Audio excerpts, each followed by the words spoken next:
Welcome to the Startup Grind.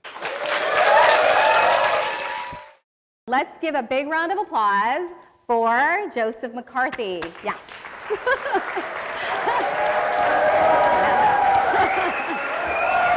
Am I doing good?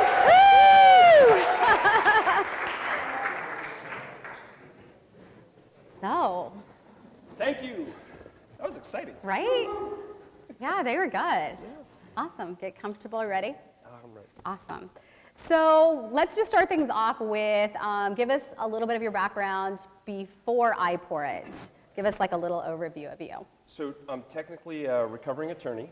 I'm making my amends. And, but most recently I was partner at a private equity group. And this idea actually hatched over beers with my co-founder, partner, and inventor years before when we were both executives at a public company. And you know, things just come around, and when this opportunity was presented, I just felt like I had to jump into it. Awesome. And that's how I wound up here. And what did you want to be when you were younger? What did you want to grow up to be? Oh, probably the same thing everybody else wanted, an astronaut. Oh. Yeah. For a while, I toyed with firemen. I grew up on Staten Island, so everybody was a fireman or a cop, and fireman was a much cooler opportunity. Right. You know, obviously, you got to slide down the poles, so it's fun. Awesome. And what led you down this crazy, uncertain path of entrepreneurship? Naivety, stupidity, but a great sense of just feeling that you had something and you wanted to take advantage of it. And take advantage of it in a good way. We felt we had, and as I said, you know, I was a partner at a private equity firm. We were, and when Brett, my co-founder and partner, brought this to me, it was a result of 2 years of his work on his own after a 30-second discussion at a bar. And I just felt like if he was gonna jump into the deep end, I saw this as my opportunity to jump in the deep end with him. And we went from there. Can you tell us that moment at the bar, like what exactly happened? What was that experience? Sure. So, no offense to Yard House, it's a great organization. I love going there. But I was the vice president of mergers and acquisitions and general counsel of a public company. Brett Jones, our co-founder, inventor, and CTO, was CTO of that public company. And unfortunately, I'm a Jet fan, so I have to suffer in silence. But he was a Colts fan. We were watching a football game in February of 2009 at the Yard House in the Irvine Spectrum, and we were no more than about 12 feet away from 120 taps. It took us 45 minutes to get our first beer. And when we did, Brett got something he really didn't like. At the end of the evening, at the end of the game, as people want to do, we said, let's have one more round. And by the time we were able to flag down a server, we just said, you know, forget it, we'll just close out. As we were walking out of that location, Brett just turned to me and he said, this is absurd. We were 12 feet away from 120 taps. I would have loved to go up there, serve myself, try lots of different things. We should be able to do that. I can build something that we should be able to go up there, pour whatever we want, and it'll automatically get added to our tab. I'm happy to pay for it. I said, that is a phenomenal idea. You should build that. And if you do, I'll help you create a business plan around it. Lo and behold, June of 2011, he quit his job. We'd both moved on from that company. He quit his job, worked full-time on this project. He'd been noodling with it and playing around with it for a number of months earlier. The end of the summer of 2011, came to me with a working prototype, said, here it is. I built it. And I kind of looked at him and said, I guess I have to help you build a business around it. And we did. And that was, we filed our provisional patents in November of 2011. We made our first installation attempt at a beta bar. We were going to test it out in December of 2011. It failed miserably. We went back to the drawing board and we beta tested it again in February, and it worked great. We incorporated in March of 2012, and we've been off to the races ever since. Wow. I love that story. So what are some of the benefits to the patented technology? Can you kind of share that with the audience? Sure. So, you know, one of the things, we just thought it would be cool, right? And that was one of the great things about iPourIt. Brett literally built a incredibly robust database platform with redundancy built in. That was his background, right? Big enterprise systems, installing Oracle. He was CTO of a public company. So he built this incredibly robust database system so people could just pour their own beer, which we thought was really cool. But it turns out it had these amazing opportunities for our clients, which are bar owners, hospitality owners, event and concession managers, which is 23% national average of keg beer never gets charged to a client, either through overpours, bartenders pouring off foam at the top, or through giveaways across the bar. So we can take that 23% inventory loss and revenue loss to zero. The other thing is, the folks from TriNet mentioned it earlier today. We are in a situation with employment law where it's just getting more and more expensive to keep people hired. And in food and beverage, the number one line item expense is employees. They're your highest cost across the board. And with higher minimum wages, the reduction in tipped wage categorizations, increased regulatory burdens, it's just becoming more and more expensive to have physical labor within an organization. So we can help reduce overhead. And what we found once we actually installed in our clients, the biggest revenue generator for our clients is increased revenue per pint. And what that means is, let's say we have a location that has 40 taps. Every tap within that location is going to be variably priced. So you might have a Coors Light that's 30 cents an ounce, all the way up to a imported Belgian quad, which may be $1.20 an ounce. And if in a normal service setting, people would be very hesitant to buy something, a full glass or a pint of something that's $1.20 an ounce.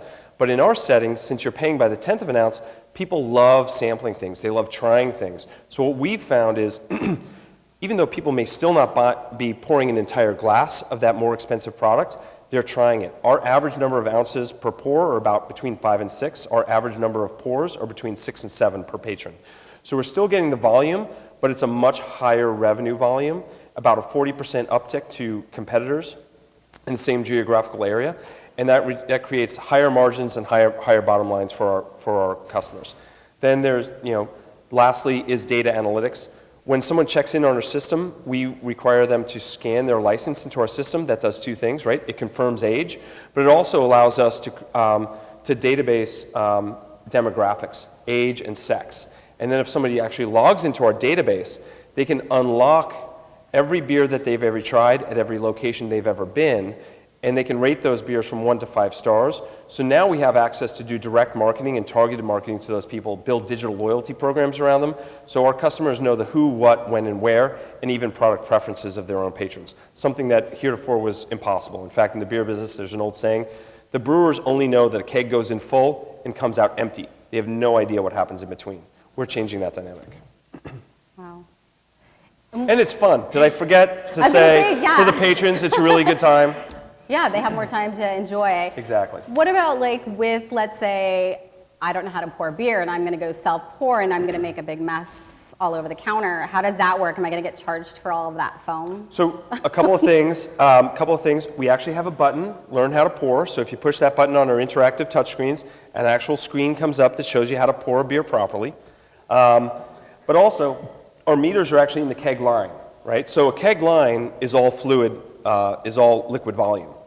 So it's measuring liquid volume. Foam happens at the point of dispense or at the faucet. So if you hold the glass too far down or if there's a heat issue, that's when the beer will foam up. So even if you poured a full pint that was half beer, half foam, that foam will reduce down to a little bit. You'd probably be charged for 9 ounces, not 16. So that's how we solve that problem. That's great. Plus, we work with great beer line installers who do a great job actually creating a great dispense experience for people. So. Great. That way they have more time to enjoy each other. Enjoy it, absolutely. Right? Who wants a beer with a giant head? And- You want to have some head because it actually Right. provides the aromatics. So Oh, I didn't know. there you go. And then it gives Give the that employees, gentleman, right? Give that gentleman a prize. Then it gives the employees too more time to spend with the people With in the patrons. place, right? Absolutely. So almost all of the our clients, customers. all of our enterprise clients, they require that most of our clients are craft beer oriented. Craft beer is the fastest growing segment in the alcohol industry. It's enjoyed 8 consecutive years of double-digit compound annual growth. Last year, it hit about 20% and went from about 15 billion of the overall U.S. domestic beer market to almost 20 billion. U.S. domestic beer market is a $100 billion industry, by the way, 55 billion of which is on premises, which means outside the home. So it's a massive industry. Craft is the fastest growing segment of that industry. Almost all of our enterprise clients have their employees are certified cicerones, at least at level 1. So they have the ability to talk to people about what they're pouring, what they're drinking, what the flavor profiles are. So we take people out from behind the bar, where they spend most of their time with their backs to the patrons, pouring drinks, ringing up transactions. We put them out in the middle of the room, where they can actually engage the patrons about what people are having and create a better service atmosphere. I just love the thought that I can try like all the different beers. I always have a beer before I have a beer. 1 ounce of this, 2 ounces of that, 2 ounces of that. You can even make your own craft beer. Absolutely. In fact, on the East Coast, it's very popular. I forget the terminology for it, but people do mix and match all the time. So it's not just your old black and tans. People are doing half IPAs, half hard cider and an ale. So people are mixing and matching all around. Yeah. That's great. So you currently had success in raising about $1.3 million with your Series A funding round, correct? Correct. And some of those, I believe, your investors were from the OC. Primarily from Orange County. So what contributed? How did you get those OC investors to invest in you? Or what was some of the secret sauce that you I wish there was secret sauce, just diligence.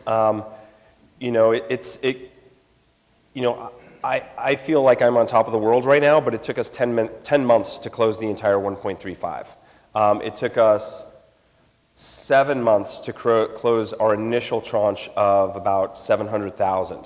And it's, you may know your company inside and out, but you need to understand what people are looking for and what format they're looking for it in. We were lucky enough early in the process to work with Bill Waldo and TriTech, which is a SBA, Small Business Administration support team here in Orange County. I highly recommend them. And they're free. And they're free. But they're individuals who are angels themselves, who are successful business people, who understand who can take your message and narrative and break it down into a presentation that will help you communicate your value proposition to potential investors. And I felt personally that was extremely helpful. We had everything that we needed in our package. We had all the information. We had the product. It's how you communicate it to an investment community that was something that they really worked with us on. And nothing moves fast. Your timeline is not other people's timelines. And especially in the Series 1, where you're going after angels, as opposed to VCs, these tend to be high net worth individuals who are either retired or are continuing to run their own companies. Your desire to get in their face and say, write me a check for $25,000 does not mesh with their desire to go on vacation to Europe for 2 weeks in July. It just doesn't. So you have to be patient and not give up. Never give up. Right. That's actually our family motto. It changed from suck it up, because when my 6-year-old was, my wife didn't really like it when my 6-year-old was telling my 4-year-old, suck it up. My wife thought that might have been a little too harsh. But it's plodding along. It's not giving up. It's just going through the motions and keeping on people's radars. If you don't hear back from them, you have to constantly ping them. Like I said, you may get lost in their folio of call lists. You have to keep them on the top of your mind and remind them about who you are. Remember me, Joseph? Oh, yes, yes, yes. So it's just a constant process. And you pitched a lot, correct? Yes. And then one of your actual first investors was someone that you pitched to at the very beginning. So it wasn't a first yes. Pitched to initially. Absolutely. Yuri Modry, we're really happy to have him. He's on our board. He's our lead from Tech Coast Angels. He saw my pitch, my very first pitch, loved it. And even with his support and guidance, and it just takes time to herd everyone within the group. And then, they're angels. So Tech Coast Angels did the due diligence. They led the round. They negotiated the term sheet, but we still had to go out to Pasadena Angels. I presented to San Diego Angels, LA Angels, Harvard Business School Alumni Angels, Ventura County Angels, Harvard YPO NYC Entrepreneurial Group. We actually were syndicated by Phil Nadell and Barbara Corcoran Ventures. So, it's how you build a cake one piece at a time that really gets you to over the goal line. So you're not going to be, it's rare to find a one-stop shop that's going to be able to write the check.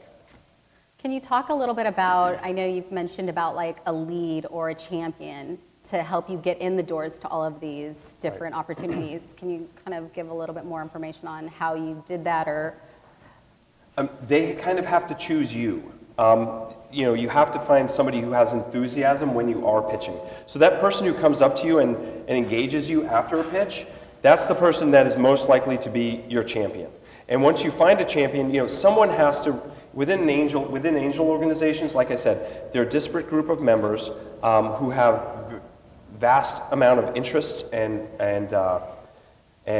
experiences, but finding that champion who other people are going to look to say, okay, Yuri did the due diligence. Yuri did the due diligence memo. I can rely on Yuri's judgment of the character and the background checks and the people that he spoke to about Joseph McCarthy. So when I'm writing my check, I feel comfortable. And you really need that champion within any kind of fundraising scenario who's going to be that person that other people can rely on and look to, who's writing the check themselves. Who isn't Joseph McCarthy, who owns common stock, whose livelihood depends on this.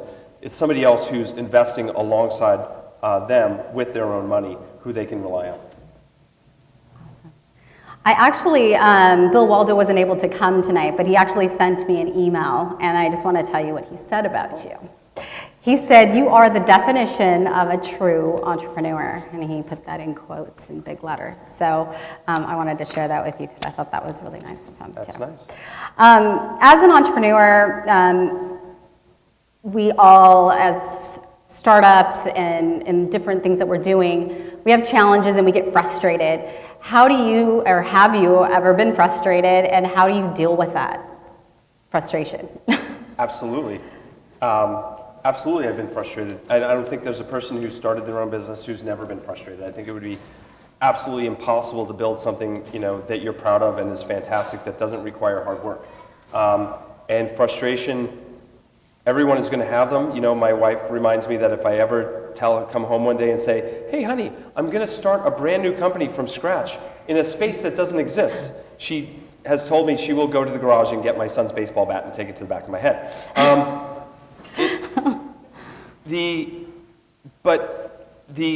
The only thing you can say is never give up. And sometimes you're sitting there and you're saying, "I just want to give up. I just want to go back to have somebody getting a paycheck every 2 weeks, to knowing what's going to be around the corner, to not be staring at myself in the shower in the mirror every morning saying, okay, what do I do now?" Everybody deals with it differently. I guess I dealt with it by just looking myself back and saying, I guess we're just going to have to go to the office and figure it out,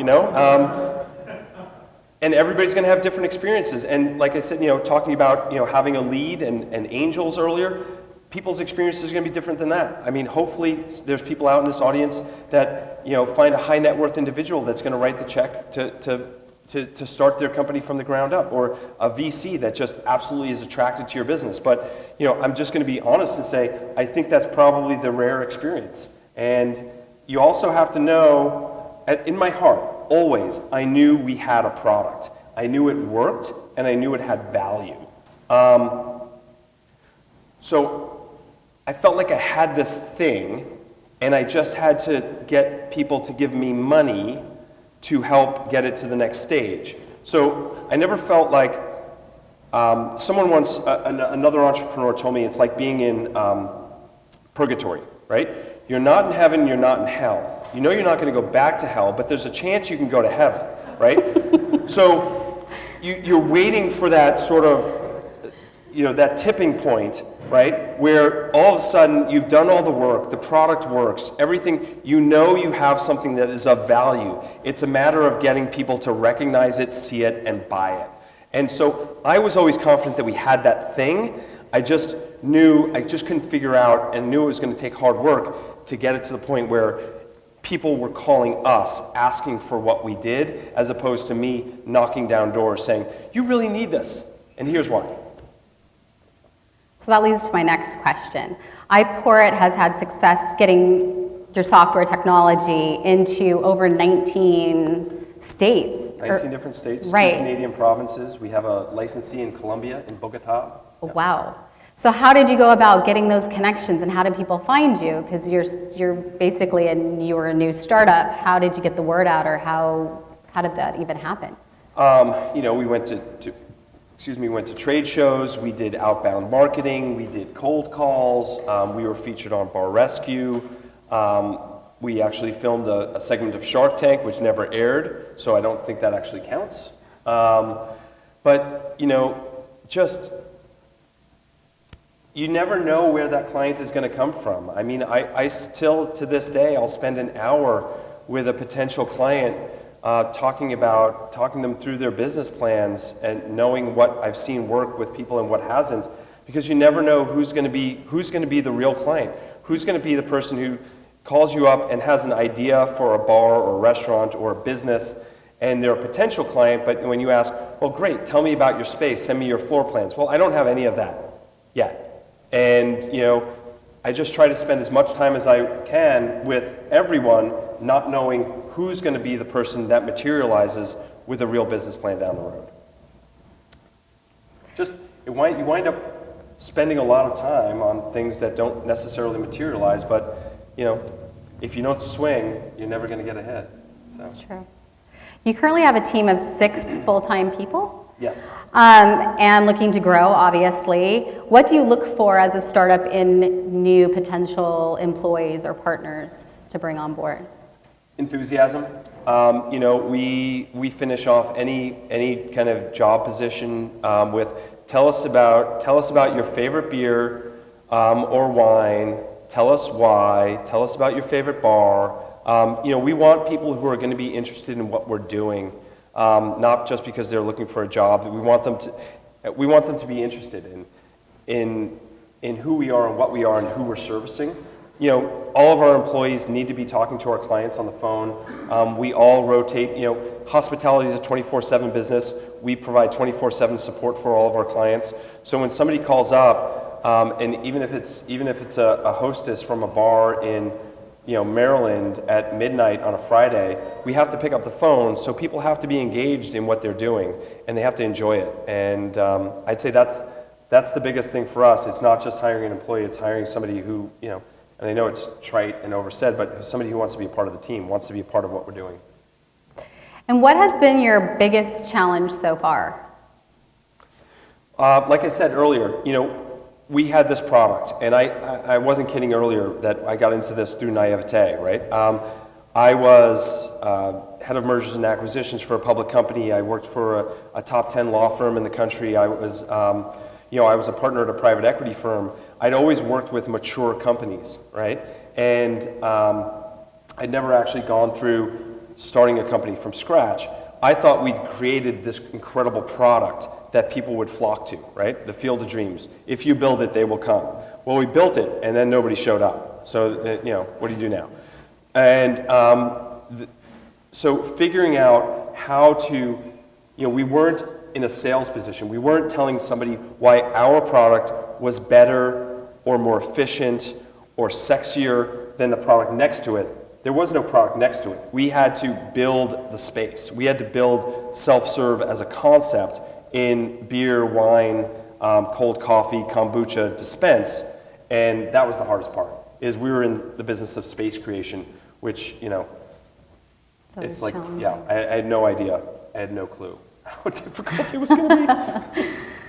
Well, as a co-founder and also the CEO of iPourIt, what has been one of your most successful decisions that you've made? perseverance. I mean, literally this time last year, we had run out of money. My co-founder and I stopped paying ourselves a salary. We went 6 months without paying ourselves. It creates an incredible amount of stress in the office between partners. We were paying our employees, but we couldn't pay ourselves.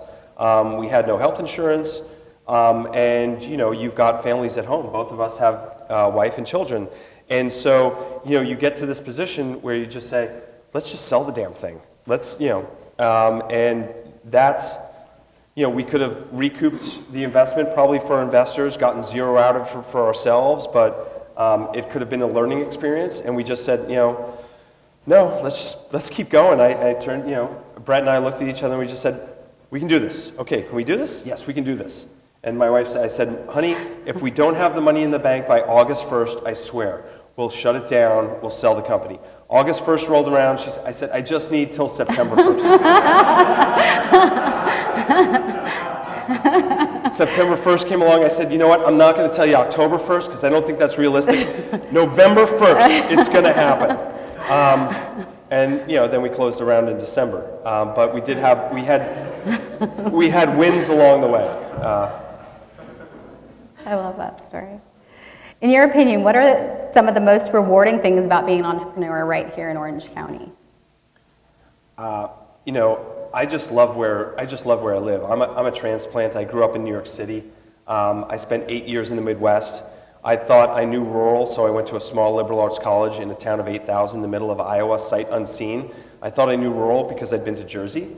It turns out I was wrong. So I've kind of lived all over the country, and I thought I'd never want. I lived up in San Francisco. I thought I made a temporary move to Orange County after spending a summer here. I said I'm never leaving, and I never have. I've been here since 1997. I love the weather. I love my kids' public schools, the ability that the parks, recreation, all the things that we have available to us. So to be able to combine that with the schools like Chapman, UCI. Big companies who are doing amazing things here.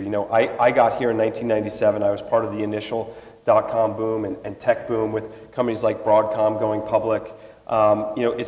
It's a great place to be for, there's a lot of intellectual capital down here in from my perspective, a beautiful setting. So I love it. Awesome. The last question I have for you tonight is, what is one of your favorite quotes that you love or live by? So when I talked about earlier space creation, my favorite quote actually in relation to my business is C.S. Lewis.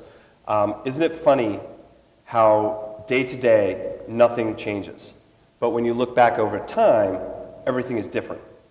And just looking at those videos earlier, you could see Gen 1 of our product in the first video with the little black handles and a sticker on it, to Gen 3, which was LED light boards, embedded RFID readers, interactive touchscreen tablets.